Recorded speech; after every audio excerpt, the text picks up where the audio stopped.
I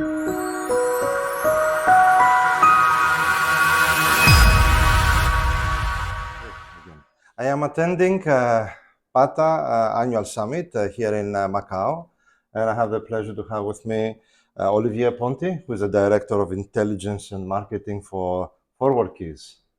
So very happy to have you with me, My pleasure. Olivier. So just a minute ago, you had a very interesting and insightful presentation about the trends. So what do you observe that has changed in this part of the world after the pandemic and after the 2 years of opening the market again? Almost 2 years, less. The global picture, I think, is pretty clear. The region is heading towards full recovery. It's not quite there yet, but I think all the fundamentals are in place for APAC to be fully back on track.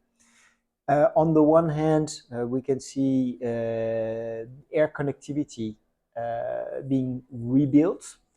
And that's an essential element, I would say, on the road to full recovery, because the main issue in the month that followed the reopening of the lifting of COVID-related traffic restrictions, the main issue was the lack of airlift.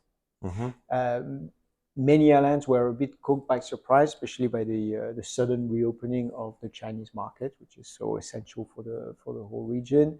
They had to hire staff, put the airports back to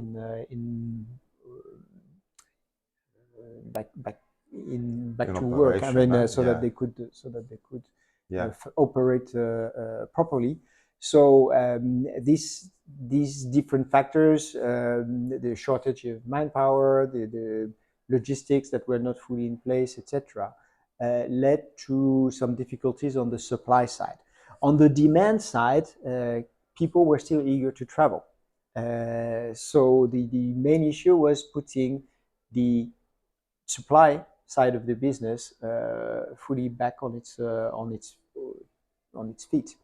And this is what is happening now. We're seeing more and more destinations being ready to host more. As you mentioned, just after the pandemic, we saw what we call the revenge travel. You know, people were very eager to travel on one hand. On the other hand, regarding the airlines, we saw a big increase of the cost of the flights. Yes, that's the second element. That is, because demand was strong and supply was scarce, fares were high. And this slowed down the recovery process.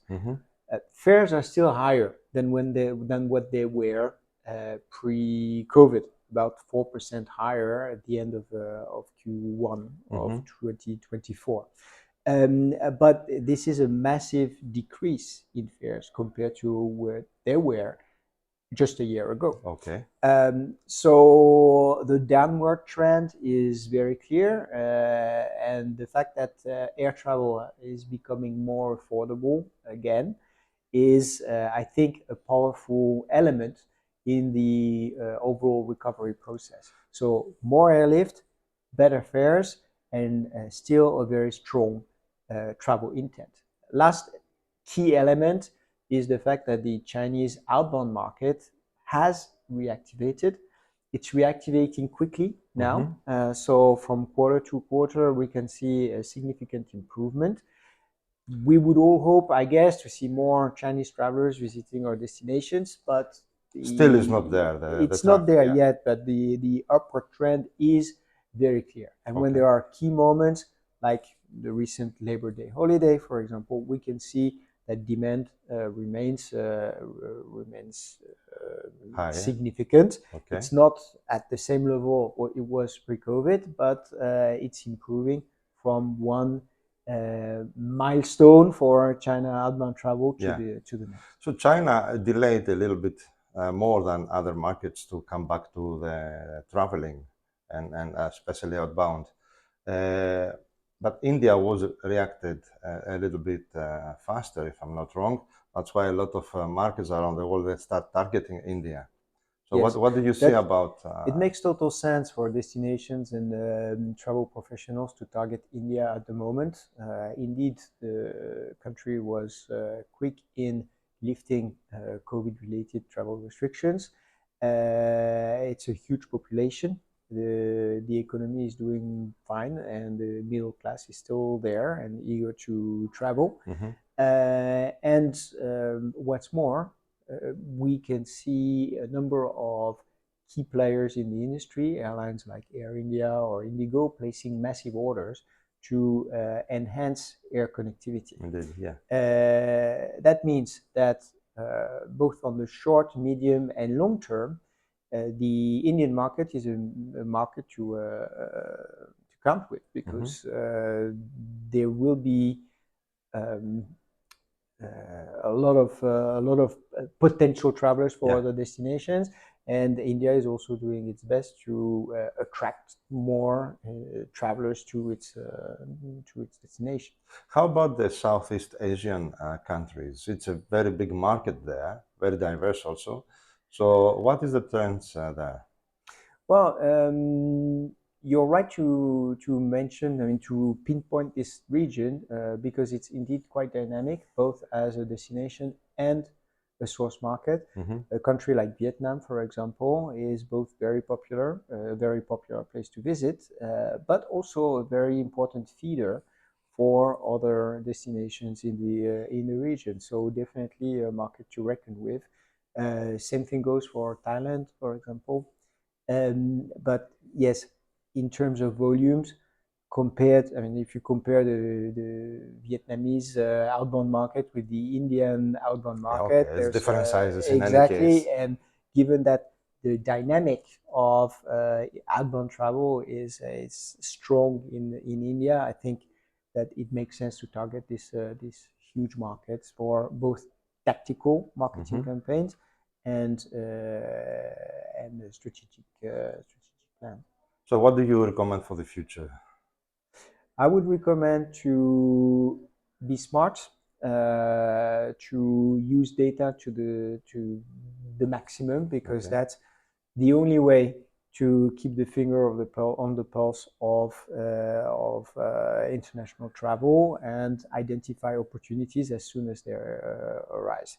So I think a lot of travel professionals have realized during the pandemic that they needed real-time information that could help them make decisions now, because they would be able to project themselves into the future, which is one of the things that we do at ForwardKeys. So being smart with data, being smart in terms of regulations as well when thinking of destinations, because measures that facilitate travel, ease visa restrictions or processes to be able to enter the country are the type of regulations that do indeed facilitate travel and trigger um, increases in visitor numbers. We've Mhm. seen this recently with the China outbound market and destinations like Kazakhstan, Azerbaijan, and others, or Thailand, that made it easier for Chinese travelers to come. And all these destinations registered growth on this market far superior to the overall regional growth. So smart data, smart regulation, and smart marketing. We've seen Great. a number of destinations using marketing in a very intelligent way, targeting visitor profile. In the case of Macau, they've been very aggressive, I would say, on the or forensic on Okay. the couples Mhm. segments, and the data shows that they've been quite successful at it, because the share of couples in their overall guest mix has significantly increased. We've seen Singapore playing the Taylor Swift cards Yeah. with the concerts and reaping the benefits of these strategies. I think that events in general are a good way for destinations to be on the traveler's mental map. That's a critical element in their toolbox. You are speaking about global events, Exactly, probably. exactly. Yeah. Whether they are cultural events, sports events, Mm-hmm. any kind of events, All really. right. These are good opportunities to put the destination in the spotlight and attract visitors. Great. Since we are attending this annual summit of PATA, what is the outcome that you are seeing until now? The key takeaway is that the region is really ripe for growth.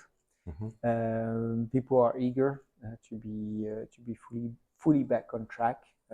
I see no reason why this would not happen, really, because all the competencies are here, and the products, the experiences that Asian destinations can offer is really good. Excellent. Thank you very much. You're welcome. Very insightful. Thank you.